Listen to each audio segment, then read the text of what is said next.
Yo, what's going on, guys? GZTV back with another video, and in this video we are going to be talking about the second episode of Season 2 of The Walking Dead. We'll have this video and we will have an NBA recap later tonight for the, later tonight we will have a recap for the two NBA games. Now, obviously, the NFL stuff's going to come after the entire week is over because that's literally how the league is designed.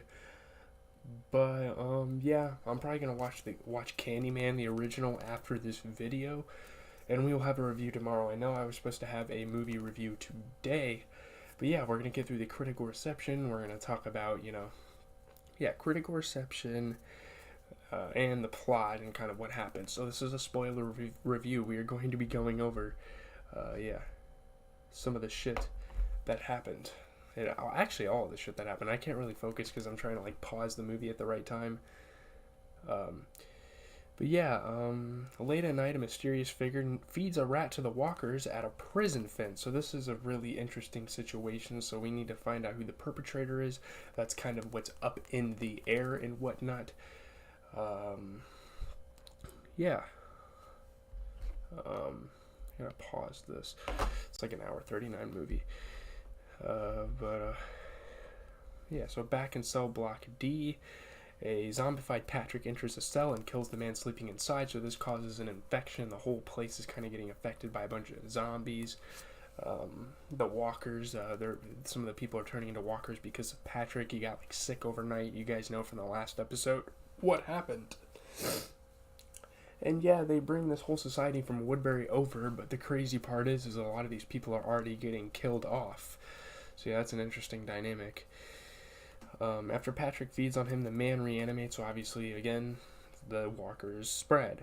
Michonne goes to hunt for the governor, while Rick and Carl head out to tend to the pigs and make sure they're healthy because they're having, I'm sorry if I feel kind of nasally. I'm kind of sick right now, but I'm just trying to get through these videos.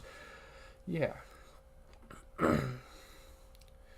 Carl asks if he can help clear the walkers at the fence, but Rick shuts the idea down. He's like, look, I want to keep you safe. You're too young to be out here. I feel like I'm, it feels kind of traumatizing if you're a father, that's what I would think. Or to traumatize your kid, I guess. I'm kind of losing my thoughts here. Carl apologizes but asks for his gun back. I mean, Carl, he seems kind of demanding. He seems like kind of pressing against his father for things, and he kind of apologizes for it because it's not right. They hear gunshots and see Lizzie and Micah Samuels run out of Cell Block D screaming for help, so now they know that something has gone down in Cell Block D. They're just now kind of finding out in the morning when everybody wakes up, and they find out that a bunch of people have been bitten and turned into walkers, and it's a very unfortunate thing. A horde of walkers is attacked from within and killed several people, so again, they're taking a bunch of these extra characters and just killing them off early, which is kind of an interesting choice. Michonne, trapped at the prison gates with two walkers, falls over a snare and is nearly overpowered before being rescued by Carl and Maggie, so at first you think that Michonne is going to die, but they keep her alive. Carl and Maggie save her. Carl and Michonne kind of creating a bond throughout this series. I really like the development between their relationship. Inside the cell block, the inhabitants clear out the remaining walkers, among them, of course, Patrick, who pretty much started it all. He got sick. He died in the shower. Yeah. They discover and eliminate another bloody-eyed walker, Charlie, in a locked cell. After finding no bites, scratches, or wounds on his corpse, Dr. Caleb Subramanian recognizes the blood pouring out of Charlie's orifices as an indicator of disease, and they link Charlie's sickness with Patrick's similar bleeding. So now, not only were there walkers that killed a bunch of people, there could be more people dying because there's a sickness. So these people are at rock bottom. This is really bad. There's already a pandemic going around. Now you have a spread of this very deadly disease. When informed by Rick of the death of Violet the pig and a sick boar discovered in the woods, Herschel notes that pre-apocalypse some diseases were spread by pigs and birds. And I don't know why the fuck he would say, oh, before the apocalypse this happened. I don't think anything changed with the apocalypse. It's just a new disease was kind of introduced, and now they have to still, in the winter season, combat things like colds, flus, stuff like that.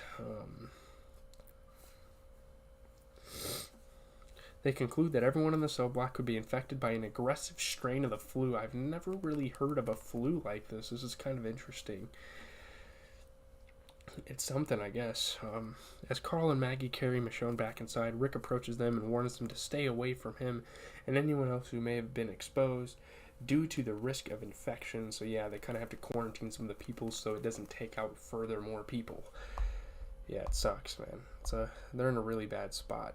Carol tends to Ryan Samuels, who was bitten during the attack. Now, at first, he's kind of bitten on the arm, but then she realizes he was bitten on the neck, and that's like the most unsavable bite you could possibly suffer.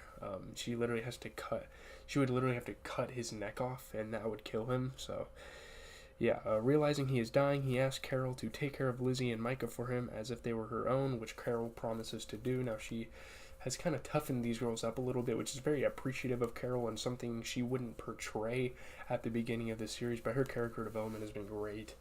Turning into a tough figure with the apocalypse, like losing people really motivated her cause as well. Lizzie and Micah say goodbye. Lizzie volunteers to stab Ryan in the head to prevent his reanimating, but is unable to do so, leaving Carol to do the deed herself. She's the grown-up. She kind of has to take care of the business, but Carol is kind of disappointed at this because it's kind of like a lack of responsibility almost. It's not something that everyone else has to deal with in the real world. I mean, this is a fantasy show, but yeah. The council begins quarantining those known to be sick, including Karen and another prison inhabitant, her and Tyrese's friend David. So these people are at risk of dying, so it's kind of a cliffhanger. Will Karen or David die? We're not sure. Carol goes to talk to Micah and Lizzie as they stand by the fence, kind of looking at the other walkers like, these people don't deserve this. These little girls are they have a more of an optimistic approach of things. Obviously, they're naive, they're kids. She bluntly tells Lizzie that she is weak, and in this world she cannot be. So this is kind of like a lesson. This is an opportunity for Lizzie to kind of learn some things and grow up. Lizzie begins crying that they killed him, referring to a walker that she and some other children had nicknamed Nick. So they've formed this weird relationship between a dead walker. I don't know. Children are weird. They find weird muses. Lizzie runs away, and Micah explains that Lizzie is not weak but messed up. It's kind of funny, honestly, these little girls maturing like this. Beth wraps Michonne's ankle as the two discuss the group's losses, it's really bad, obviously mourning. Beth muses about what to call a parent who has lost a child, as there is no word equivalent to widow or orphan. Michonne begins to tear up, but composes herself before Beth notices. She kind of breaks down as she's holding the baby. It's kind of a beautiful moment, really, for her in this story.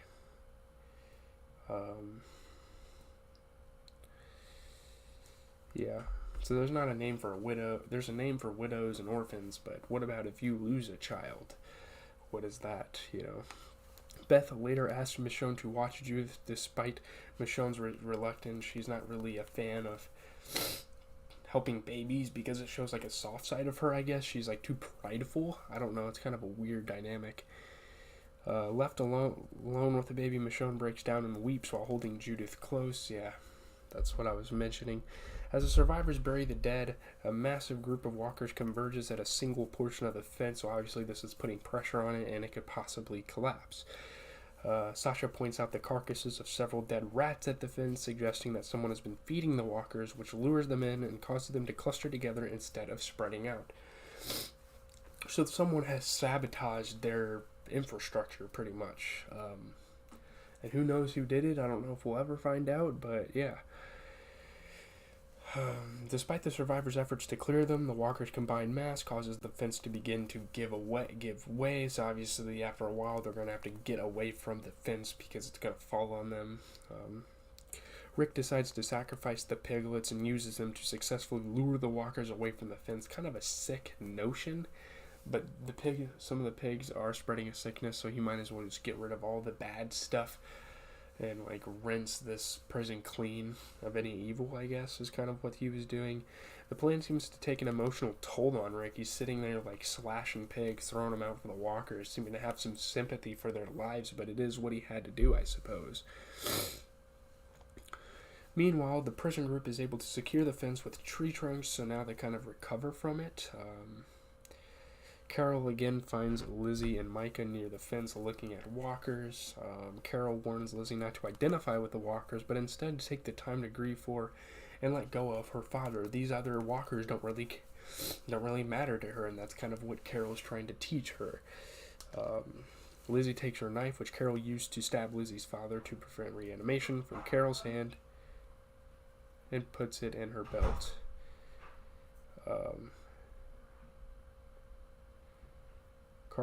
Carl reveals Carol's weapons teachings to his father, asking that he not confront her because they tried to keep. She wanted to keep the secret with him, and he didn't. So Carol will be mad at him if his father finds out, which he did, but he can't consciously make sure of that. Rick complies. He's like, "All right, your secret is safe with me." Rick returns Carl's gun and once again begins to carry his own. Tyrese visits Karen's isolated cell with flowers, only to find it empty, with a blood trail that leads outside to Karen and David's dead and burnt bodies outside of cell block B. So Karen and David have died, and obviously this is going to put an emotional toll on Tyrese. It's a B grade on the AV Club. The virus has a plot mechanic. It's credible, but not exactly thrilling. There's only so much excitement you can generate from watching nice people turn mean as they die slow. 8.5 out of 10 on IGN.